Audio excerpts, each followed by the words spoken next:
바울의 에베소 사역은 아주 성공적이었습니다. 어제 보았듯이 말씀 사역에 집중하고 열심히 수고한 결과 놀라운 그런 성령의 능력이 나타났고, 또 많은 사람들이 예수 믿고 돌아왔고, 또 마술이 만연하던 그 도시에서 사람들이 마술 책자를 필요 없다, 이건 쓸모없는 거다, 그래서 들고 와서 불태우면서 회개하는 그런 역사도 나타났습니다. 여러분, 그 앞에 있던 아덴의 그 전도와는 전혀 다른, 아덴에서는 참 교회도 세워지지 않았고 또 그 소수의 사람만 믿었지만은 이 에베소에서는 2년 동안 열심히 한 결과 이런 많은 열매를 거두고 큰 성공을 거두었습니다. 여러분, 이 정도로 놀라운 성공과 열매를 거두었다면 이제 이 에베소에 계속 머물면서 이제 바울이 대우도 받고 존경도 받으면서 그대로 편안함을 추구할 만도 했습니다. 그런데 오늘 본문에 보면 바울은 또 다른 사역의 꿈을 꾸고 있습니다. 그것은 바로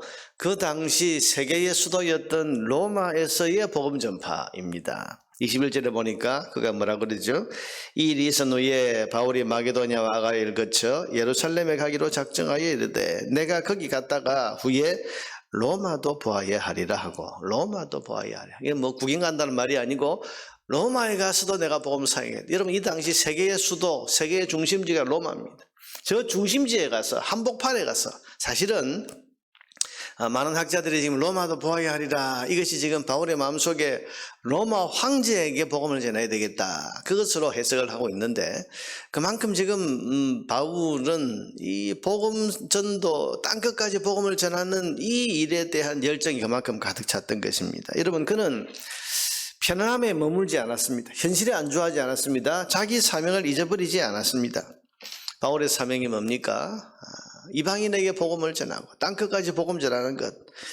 여러분, 이 사명은 부활하신 주님을 직접 만나서 직접 자기에게 나타나신 주님이 주신 사명이고, 바울을 부르시고 구원하신 주님의 뜻입니다. 이 사명을 바울은 언제나 어떤 상황에서나 잊지 않고 있었던 겁니다.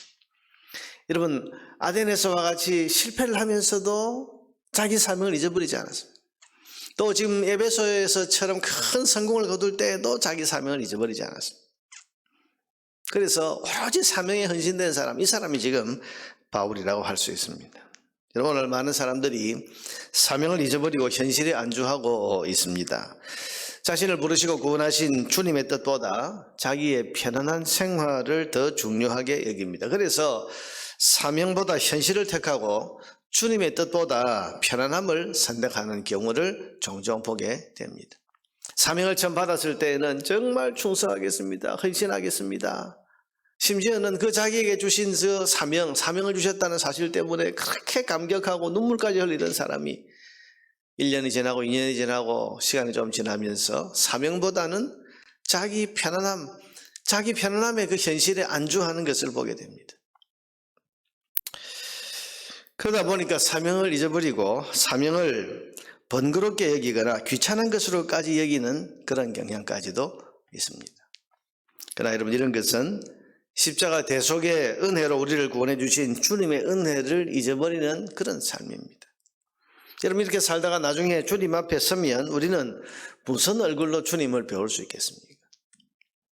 시간이 갈수록 우리는 점점 주님 앞에 설 때를 늘 생각하고 주님 앞에 서서 주님의 얼굴을 배울 수 있는 그런 마음의 준비를 우리는 늘 하고 살아야 돼요.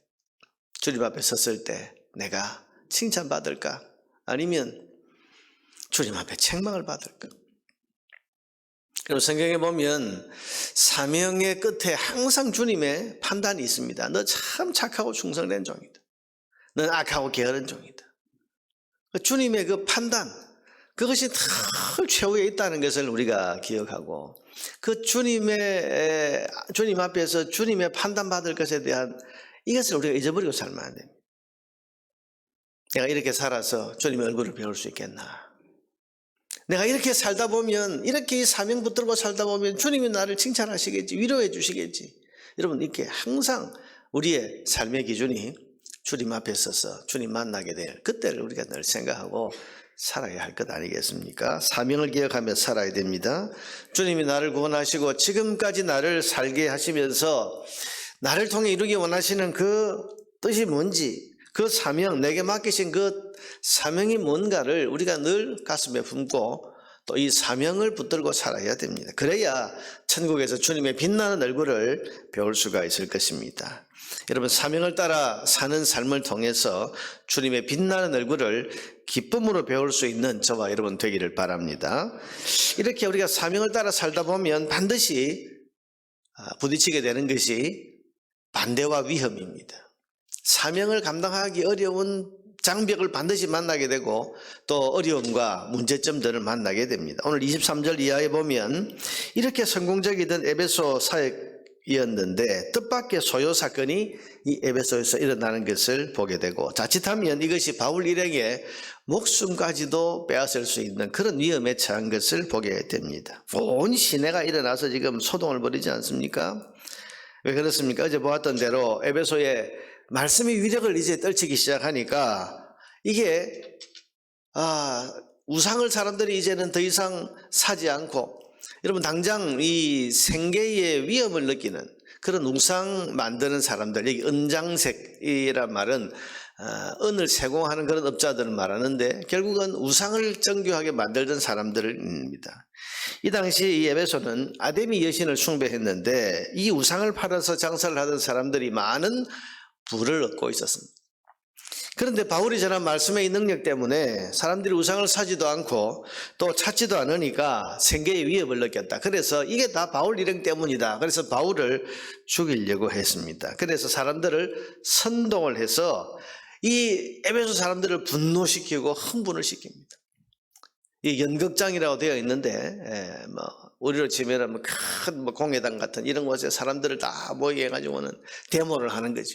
그러면서 사람들을 선동을 시킵니다.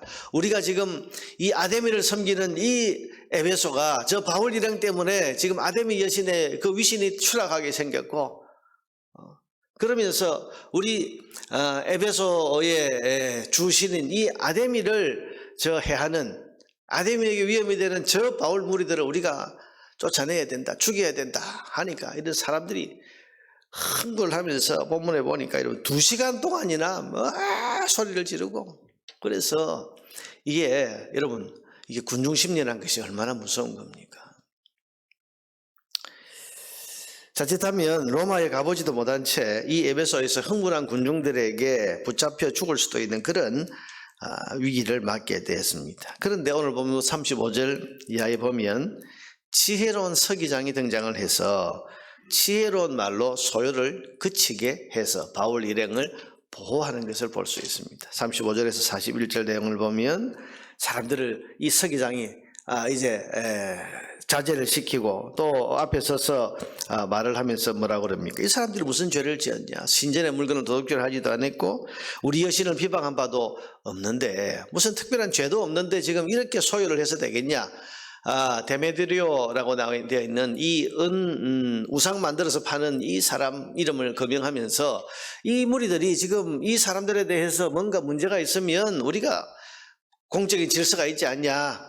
그래서 재판하는 날도 따로 있고 총독들도 있고 그러니 거기 고소해서 거기서 우리가 재판을 하면 될 건데 이 사람들을 모아놓고 이 데모를 하게 해서 이 로마 당국이 이걸 알고 우리에게 책임을 물으면 어떻게 할 거냐. 이 로마에 대한 반동으로 알고 우리가 해를 입으면 어떻게 할 거냐 이랬더니 사람들이 소요를 그쳤다. 그 말이 맞다. 그래서 재판하면 될 일이지. 이러고는 이제 이 소요, 다시 말하면 소요가 가라앉았다는 말은 바울 일행의 생명이 보존되었다. 그렇게 오늘 성경이 기록을 하고 있습니다. 그로 인해서 바울 일행은 위기를 넘기고 이제 마게도냐와 예루살렘을 거쳐서 결국은 로마로 향하는 길로 나아가게 됩니다. 여러분, 하나님이 보호하신 거죠. 지금 사명을 따라서 살려고 하는데 이 사명을 따라 살지 못하도록 위협하고 또 반대하는 이런 무리들이 일어났지만 하나님께서 필요한 곳에 살고 여러분 우리가 살다 보면 하나님이 우리가 어려울 때 힘들 때 문제를 만났을 때 적재적소에 사람들을 동원하셔서 생각지도 못하는 뜻밖의 사람들을 통해서 은혜를 입게 하는 이런 경우를 우리가 종종 경험하지 않습니까? 특별히 우리가 사역을 하고 또 하나님의 일을 하다 보면 하나님이 사람을 예비해 두셨다. 하나님께서 사람을 동원하시는구나. 그런 것을 우리가 경험하게 되는데 이것이 다 우리를 보호하시고 우리가 사명을 따라 살아가도록 이끌어 가시는 하나님의 은혜의 손길인 것입니다. 여러분, 하나님은 사명자가 사명 따라 살려고 하면 어떠한 위험과 위협과 위기 속에서도 지키고 보호하고 인도해 주십니다. 누구를 통해서든지 어떤 방법을 동원하시든지 사명자가 사명을 따라 살아갈 수 있도록 하나님은 도우시는 것입니다. 그래서 여러분, 아프리카 선교사였던 유명한 데이빗 리빙스턴은 그런 말을 했죠. 사람들이 당신 사자에게 2번이나 물리면서 죽을 고비를 만났는데 또 아프리카로 가려고 하느냐 말렸습니다. 그때 리빙스턴이 유명한 말을 하죠. 사명자는 그 사명을 다하기까지 결코 죽지 않습니다. 무슨 말입니까? 하나님께서 사명자를 지켜주신다. 사명 가진 사람, 그 사명 완수할 때까지 하나님이 지켜주신다. 이 말은 하나님은 사명자의 그 사명을 늘 도우신다. 그런 말이에요. 오늘 여러분은 사명을 따라 살고 있습니까? 아니면 편안함을 따라 살고 있습니까? 하나님께서 여러분 각자에게 주신 사명은 무엇이고 그것을 여러분 잊어버리지 않고 있습니까? 우리에게 주신 사명들이 있습니다. 보편적으로 주신 사명이 있고 내 개인에게 특별하게 주신 사명이 있습니다. 보편적인 사명이라는 것이 뭐겠습니까? 전도하는 것, 기도하는 것, 또 하나님 말씀대로 살아가는 것, 그리고 사랑을 실천하는 것, 이런 보편적인 사명이 있는데 어떻게 하든 나는 하나님의 뜻대로 하나님이 내게 맡기신 사명대로 살아야 되겠다 뿐만 아니라 개인에게 주신 사명도 있습니다. 여러분, 직분자들에게는 그 직분이 사명이라는 사실을 기억하십시오. 직분이 사명입니다. 목사로서, 장로로서, 집사 권사로서, 구역장, 교사, 찬양대원으로서 직분을 받았다면 그 직분 안에 사명이 있다는 사실을 기억해야 됩니다. 이 사명. 그래서 여러분, 정말 이 직분을 사명으로 알고 이 직분을 정말 잘 감당해서 하나님 주신 사명 감당하려고 직분에 충실한 분들이 있잖아요. 힘들고 어려운 중에도 그래도 자기 직분에 최선을 다하고 충성하는 종들이 있습니다. 직분은 젖혀두고 자기 생활, 자기 편안함, 그게 먼저 우선이 되어서 직분을 오히려 거추장스럽게 여기는 이런 경우도 있습니다. 주님 앞에 우리가 다 설 것인데 어떻게 주님의 얼굴을 배울 것인가, 이것을 생각하면 여러분, 우리가 이 직분 안에 사명이 있는데 이 사명을 소홀히 할 수 없을 것 아니겠습니까? 여러분, 오늘 아침에 내게 주신 사명을 생각하고 사명 따라 살아갈 수 있도록 은혜를 구하는 기도를 드리시기를 바랍니다. 하나님, 편안함의 유혹에 안주하지 않게 하시고 주신 사명 따라 살아갈 수 있게 하옵소서. 하나님 앞에 내게 주신 사명 기억하고 이 사명을 따라 살아가는 그런 삶, 여러분, 그렇게 따라가는 삶을 살 때 하나님의 인도와 보호와 은혜도 함께한다는 사실을 믿으시기를 바랍니다.